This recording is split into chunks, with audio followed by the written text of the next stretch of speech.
Okay, so we are recording for English 115. This is module 7, okay? So I have no idea. Let me maybe see if I can adjust the camera. I know, not really fun. Oh, yeah, look at that. Okay, so now I just need to zoom in. Yay, now it's on me. Come on, Grandma. There we go. I'm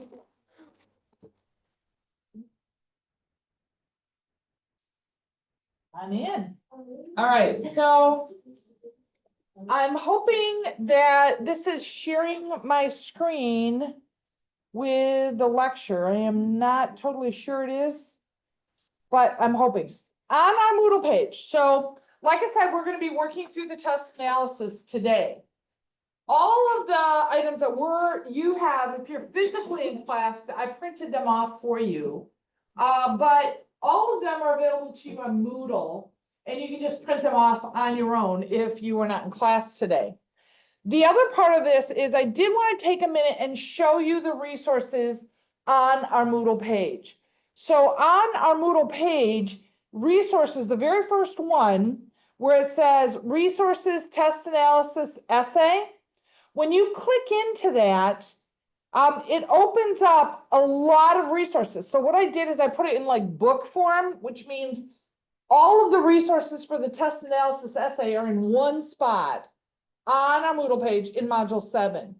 So once you go into this, there are several things. You may or may not want to look at all of them.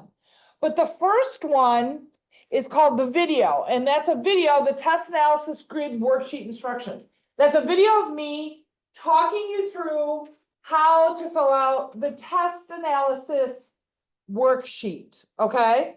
So again, we're going to do this together in class, but if you're watching from home or you forgot what I talked about in class, you can watch this video. The second one, which says number 2, this is, again, another video, and it's me. I'm talking you through the instructions of how to complete your test analysis essay. So once again, if you're in class today, I gave you a print copy. I'm going to talk through, we're going to work this through. However, if you forget or you were not here, you are welcome to print that out. I'm sorry, you're welcome to watch the video. I also have print resources. So the next one, number 3, this is a template. And all that is the template of the grid worksheet. So whether you lose yours or you didn't get one, you can just print it off on your own, okay, if you need it for whatever reason. Question? Okay, number 4 is a print file of the instructions, okay? So again, if you're here today with me in class, you have this stuff in front of you. I already printed it for you. But if you lose it, you can't find it, or you didn't come to class, all of these things are here on our Moodle page. You can simply print them out on your own. Now, number 5, I had a lot of questions on is how do I set up a header in the document? So for this assignment, for the test analysis essay, one of the things you need to be aware of is you're going to be graded on content, of course, but you're also graded on if you set up the form in MLA document design. One of the things in MLA document design is you need a header at the top of the page, top right-hand corner, that'll have your last name and then the page number, and it's a running page number. A lot of students, they know they need it, but they don't know how to get it in the header. A lot of times they'll just start it on the page. Now, if we have time today, I'm going to show you on the computer and I'll pull it up on the big screen. But this video walks you through how to do it on your computer if you need to know that, okay? The next one is a video, and I've had this resource before. How do you set your page up in Microsoft Word for MLA document design? If you get your settings set up before you start typing, then it'll do everything for you automatically and you don't have to worry about it. All you have to do is worry about typing, okay? So again, if I have time today, after I talk about this, I will pull up the screen on the computer and then I'm gonna show you how to do that on your computer if you want, okay? And then number 7 is a thesis statement. And this tells you what is a thesis, how do you build one, okay? Now, this may be the first time that you're hearing about what is a thesis, how do you create a thesis? A thesis is basically the statement that tells the reader the purpose for what you're writing about, okay? It sounds convoluted, but it's really not. In your case, it's going to be a paragraph number 1, and we'll talk through that a little bit today, okay? And then finally, number 8 are self-editing strategies. So again, you're working on a draft, a working draft. If you've never read the article, there's a great article, and it's by a woman named Anne Lamont. It's out of her collection, I think it's called Bird by Bird, but she writes a great article and it's called Shitty First Drafts. That's the title of it. The article, basically, the point of it is to make a writer aware that it's not just magic and you don't just all of a sudden sit down. Good writers don't just sit down and have a perfect polished copy. They have to get their words down. They don't like that first draft. It's always, or in her words, shitty or crappy or lousy. That's what a draft is meant to be. A draft is meant for you to get your thoughts on paper, get some essentials on paper, and then writing comes revising, polishing, changing, making it better. So your goal should not be with this in our first round that it's perfect, right? A draft is exactly that. It's a working draft. It means you're working on it. You're going to be changing things, improving. That's the other reason we're introducing it today. Yeah, you want your phone off or laptop off or whatever it is. You're going to work on it today. We're going to introduce it. I want you to post it into the discussion forum to get feedback. You'll make modifications on it. Next week, I'm going to ask you to get a consultation, make revisions on it until you finally then submit your final draft for grading, which means you've had at least 2 opportunities to go back, fix, improve, however you want to do. Okay? So all of these resources are within module 7. It's the first thing. It's called resources. Clever title, I know. Test analysis and reflection essay. Okay. In the discussion forum this week, you're going to upload your draft. Peers are going to look at it. What they're going to look at to use, in other words, what they're going to use when they review your draft is this thing called the peer review form. It's the second thing in resources, cleverly titled peer review form. So when you're looking at something, so let's say I'm looking at yours, right? I'm a student. I downloaded your draft. I'm reading it. I am using this form to give you feedback, and then I'm going to upload that form. Okay? So you have to give your name. You have to answer each of the questions. There are 4 questions, and you need to answer them. So make sure you read the directions carefully. Do you see that your classmate has an introduction? Check it for the following. Does it include the purpose for analyzing the test? Test information like content, location, date. So I'm telling you things you need to look for in their introduction. And if they have it, great. You say yes. If they don't have it, then write some feedback. I saw the location, but I didn't see the day and time. You may want to include that. Make sense? So you're going to answer those 4 areas. You're going to give good feedback. Now, keep in mind, you're reviewing someone else's, so you're trying to help them.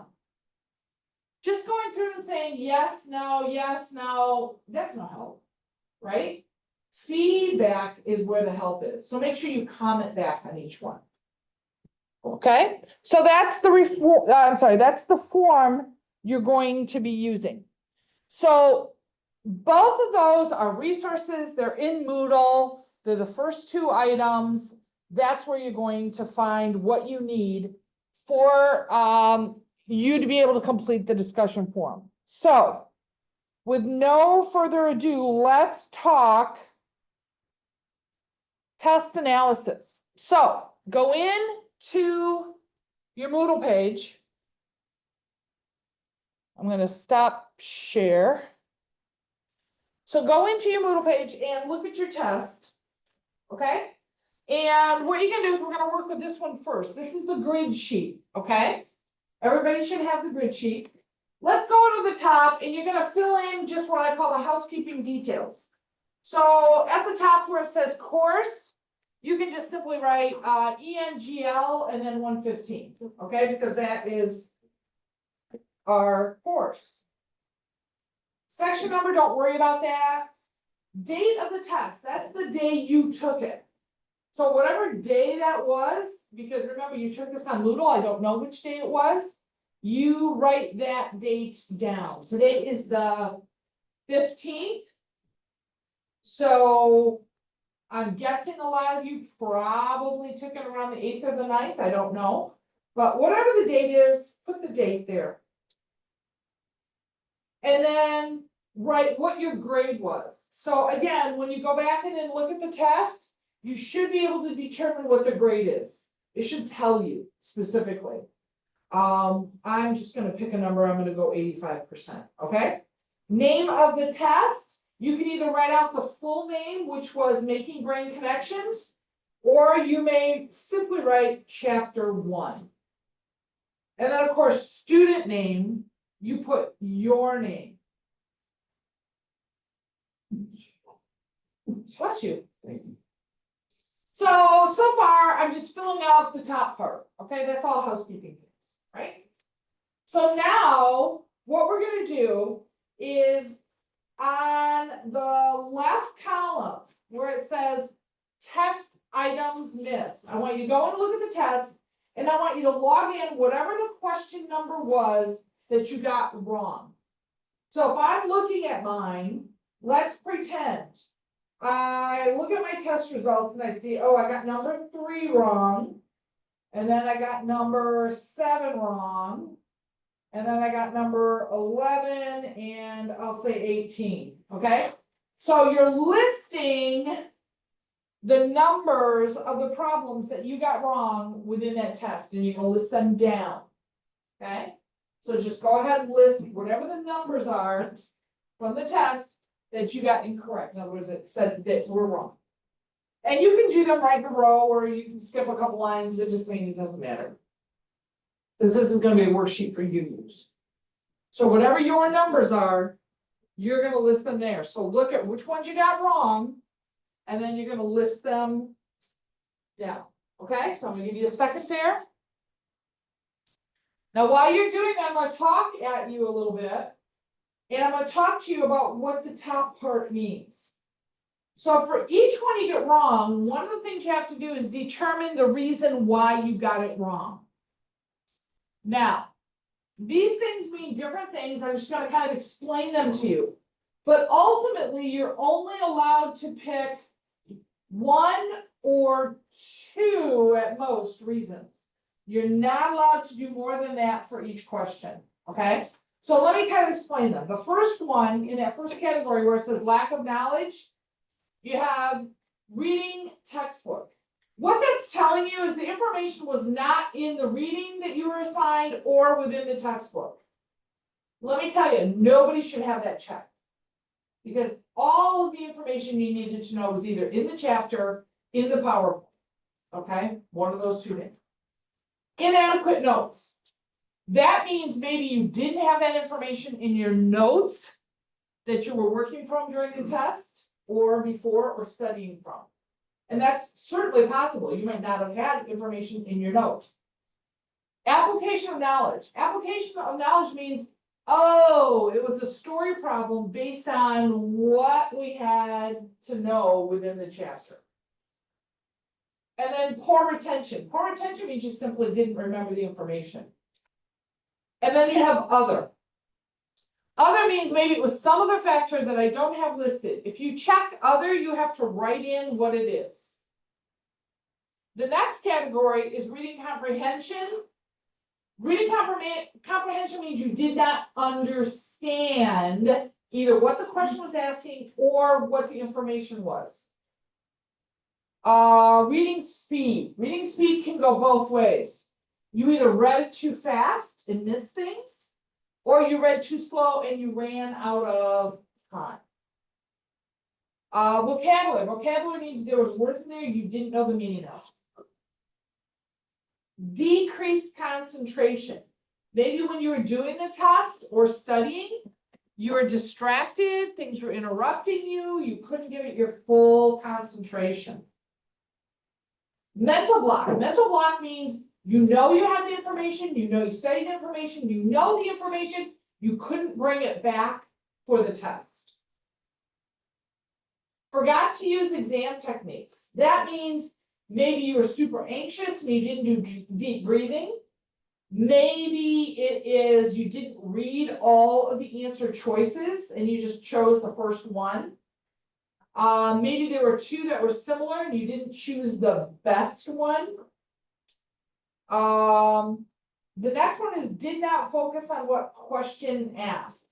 That means as you're reading that, going back and looking at it now, you realize the question was asking something else, not what you thought when you took the test. Fail to consider options carefully. That means maybe you didn't read all of the choices. Poor use of time. That means you maybe ran out of time and couldn't finish. Maybe you changed your answer. As you look back, you're like, oh, I thought it was A, I chose C, I went back and forth, that kind of a thing. And then careless clerical error. That means as you look back, you realize you thought you chose letter A, but really you accidentally clicked letter C. Something along that line, a careless error. The math one, there was no math. You should not have to check math for this one at all. So now what you're doing, for each of the questions you got wrong, you go back in, read the question, read the answers, and try to determine why did you get that wrong. And you have to choose one of these things and X the box. So you're allowed to choose one, at most two. You may not choose more than two. So maybe the top reason you got it wrong, or the top two reasons you got it wrong. So I want you to go through and do that for every single question. And again, you may not be checking the same thing for every question. Go back, look at each one and determine and check, okay, why did I get that one wrong? Why did I, and then make an X so that you know. So I'm gonna let you do that now for each of the questions you got wrong. Go ahead and make your choices. If you have a question or you need me to explain something, holler at me. I'm gonna have a sip of my really bad coffee. Do you need me or you're all good? Oh.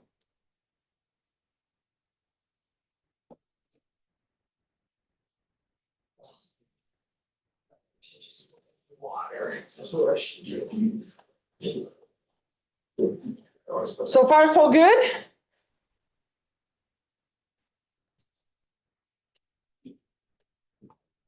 I guess I could hit pause a second because it might take a minute. Let me see. Uh-oh. Yeah, I'm recording. Okay. Phew, I was a little worried there. Okay, so grid is meant to show you a pattern of your errors. You may or may not have a pattern. If they're all over the road, you just kind of look at each one and say, is there something I can do? But if you see a pattern, you definitely are going to want to address that in the report. Okay, so to do your report, first off, you want your document set up in MLA document design, and I'll talk about that in a minute. But essentially, you need a typed report. It's going to have to be typed MLA document design. The instructions are meant to help you break it out so you know what to write in each paragraph. So, for example, introduction, that's your first paragraph.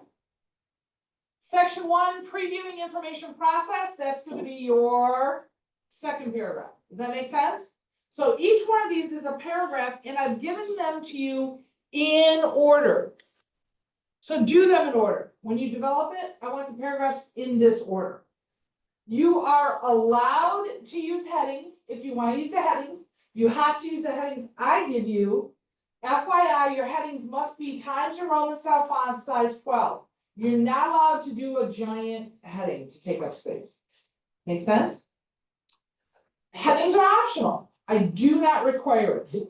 So if you just want 5 paragraphs, totally fine. You need a title. For this particular one, your title must reflect what you're doing. So it would say something like Chapter 1 Test Analysis Essay.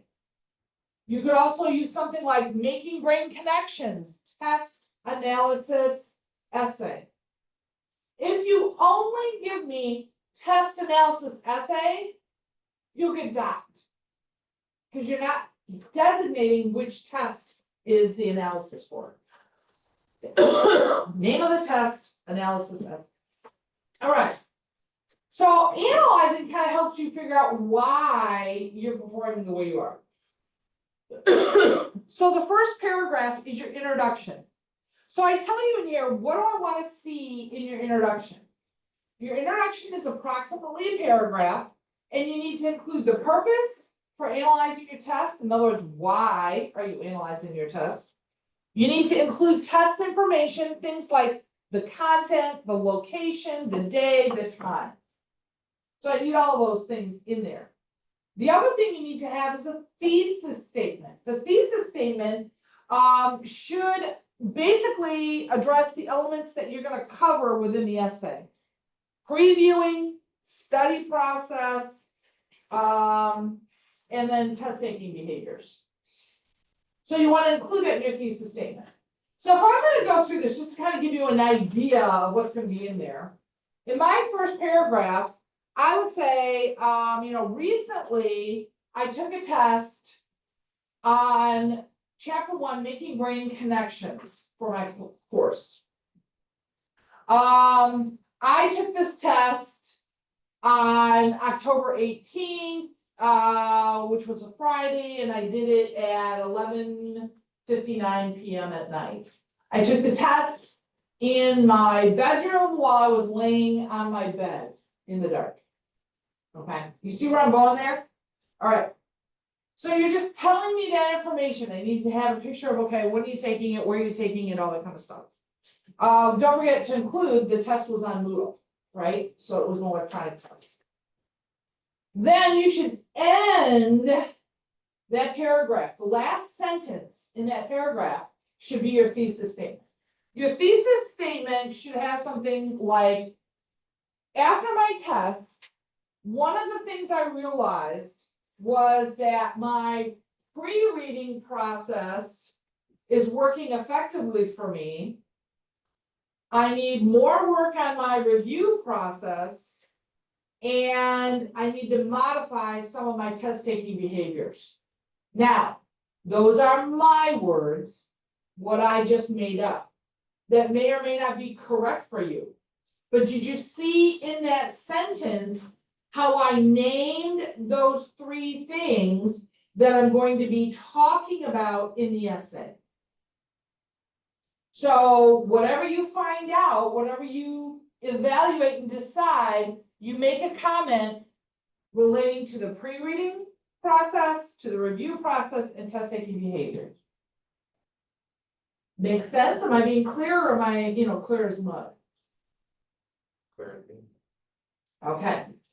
Keep in mind, I want that thesis statement to be the last sentence in your introductory paragraph, so that you have a really good feel of a paragraph. You should have roughly 7 to 8 sentences within that paragraph.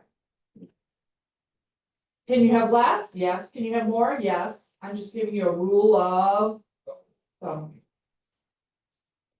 Questions on the introduction, the introductory paragraph. Okay, next paragraph. In this paragraph, you're going to be addressing everything that relates to previewing. So essentially what I want to know is, what did you do when you previewed? So here are the things I want you to address.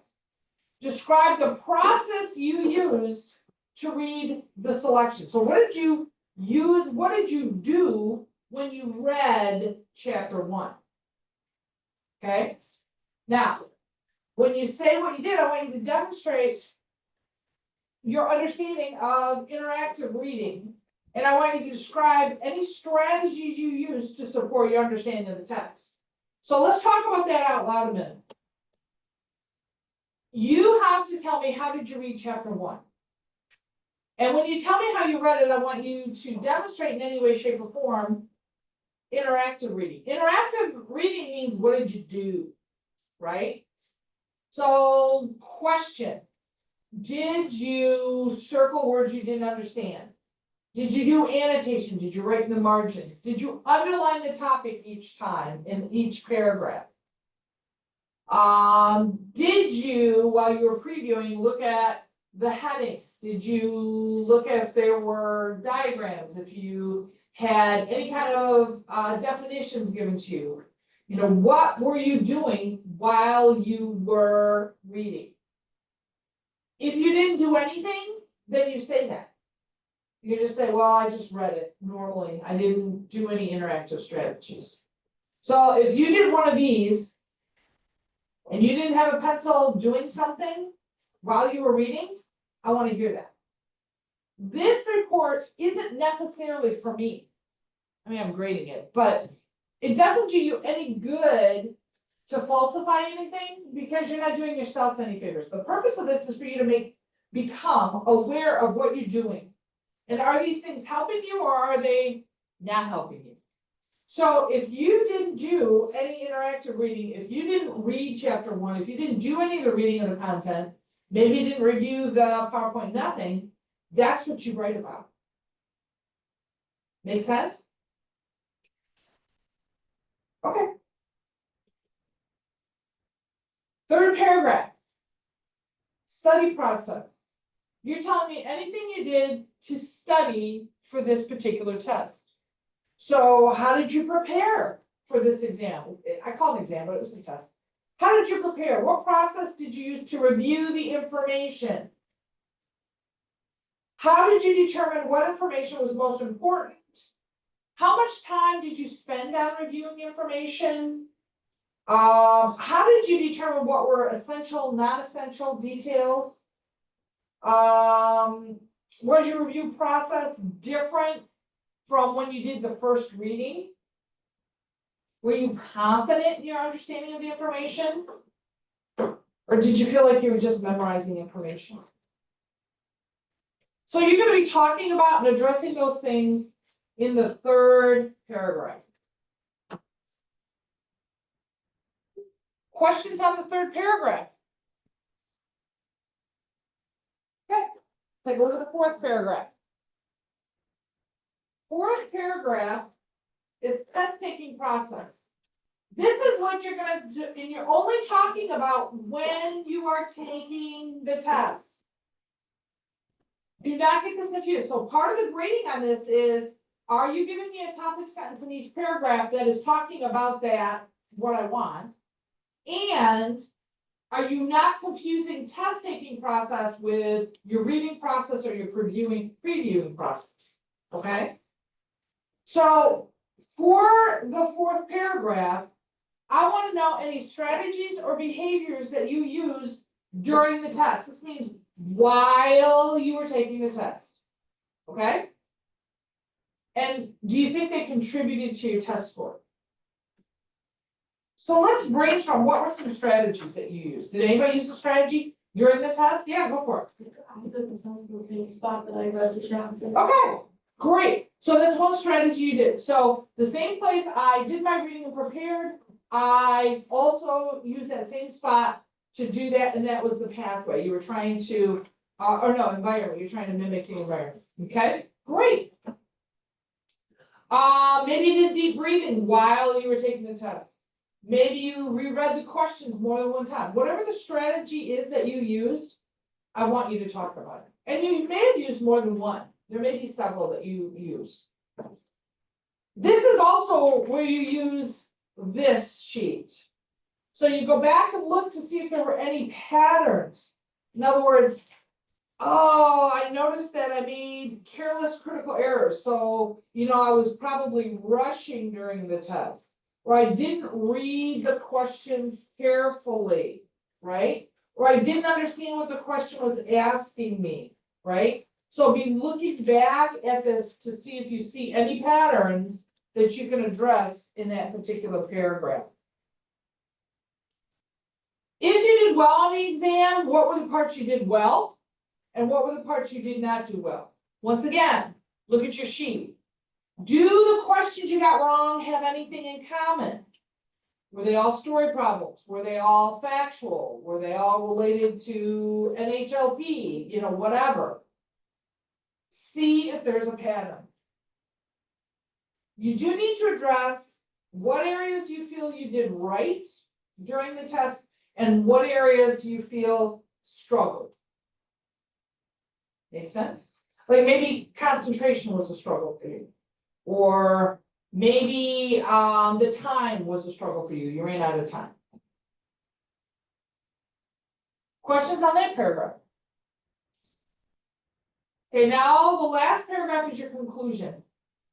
The conclusion, I want you to address these things. What did you learn about yourself on this test? Please don't say something like, I need to study more. You need to be specific. You may need to study more, but be very detailed. I learned about myself that I need to study in a more effective way, such as, and then tell me what you would have to do. How effective was your reading process? How effective was your review process? Test taking? What strategies were most useful to you? If you didn't use any strategies, make sure you make note of that. I didn't really use any strategies. Maybe next time I need to. Did you see any patterns to your errors? Tell me your grade. Are you satisfied with your grade? Are you not satisfied? Tell me why. Now again, grade, it doesn't matter to me what the grade is. A lot of times I will get students who write that they got a 65% and they are thrilled with that result on the test. Mainly because they had never passed the test before, that they usually do Fs and those kinds of things. They had a really bad history of test taking in school or whatever. It doesn't matter. I've also had those that got 98% and they were very unhappy with their test score, right? It's relevant to what you were going for, what you want. Okay? So don't get hung up on a number. What I'm looking for is the why in that. Okay? What are you going to do different next time? And this is, I can tell you, where you'll get credit or not credit. I'm very strict on this. Tell me what you're going to do next time. The only way you can get out of telling me what you're going to do next time is if you got a perfect score. If you got 100%, I release you from that particular question. If you got anything less than 100%, there's always something you can do different to do better or whatever. In this particular one, I'm looking at very specific information. Again, you say something like, I'm going to study more. It won't, I mean, I'm not going to give you credit for that. Tell me how. When you say study more, what are you going to do and how long are you going to do it? Okay. Maybe it's not studying. Maybe it's like, I realize I need to take notes. Okay. What are you going to take notes? I realize I need to take notes on more of the information that is related to the headings or whatever. So essentially, you're going to look at this and look at your next test. Okay, what am I going to do different from this test to continue going upward for the next time? Make sense? All right. Question on those 5 paragraphs. We're a title of No, one title for the whole thing. These are each paragraphs within one essay. So the title, one title at the top of the page would be chapter 1 test analysis essay. So one title. And then you'll just have paragraphs after it. You don't need titles on the paragraphs. Does that answer your question? Okay. More than sentences. Okay, good question. I'm gonna hit pause here. I think I can be done recording, actually.